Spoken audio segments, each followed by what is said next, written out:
किसे पूछ कर गई थी अजान से मिलने? मैं कोई छोटी बच्ची नहीं हूँ, 19 साल की हूँ। आपकी परमिशन की अब मुझे जरूरत नहीं है।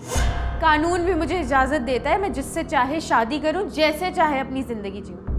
और आप इतना ओवर रिएक्ट क्यों कर रही हैं? आपको तो पता था ना कि मैं अजान की दीवानी हूँ, तो अब ये सब क्यों कर रही हैं आप? कितनी जुबान चलने लगी है तुम्हारी। अरे तुम्हें कुछ अंदाजा भी है? ये रिश्ते एक तरफा नहीं होते, समझी तुम? और तुम्हें क्या पता है वो तुमसे प्यार करता भी है या नहीं?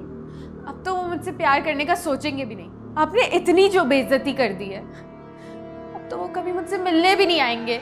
24 घंटे सारी लड़कियां उसके आगे पीछे घूमती रहती हैं, वो भी तुम्हें उन्हीं में से एक समझता है। किसी गलत फहमी का शिकार मत रहना।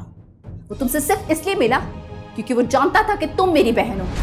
और प्लीज कोई उल्टा सीधा मतलब मत निकाल लेना। अब उल्टा सीधा मतलब तो आप निकाल रही हैं। आपने नहीं देखा था ना कॉन्सर्ट में कैसे उसने सारी लड़कियों के सामने सिर्फ मुझे चूज किया था।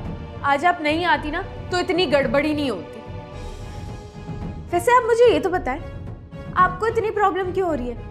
कहीं ऐसा तो नहीं कि आपको भी अजान से प्यार हो गया? Shut up. जो मुंह में आए बोले जा रही हो।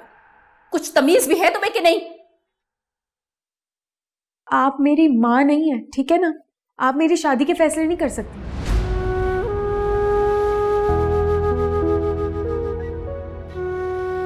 सही कहा है तुमने, मैं तुम्हारी माँ नहीं हूं।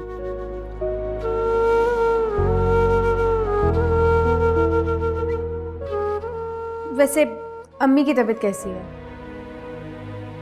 होश आ गया तुम्हें पूछने का? आयरा, अम्मी मर रही है। क्या मतलब है? उनको लंग कैंसर है।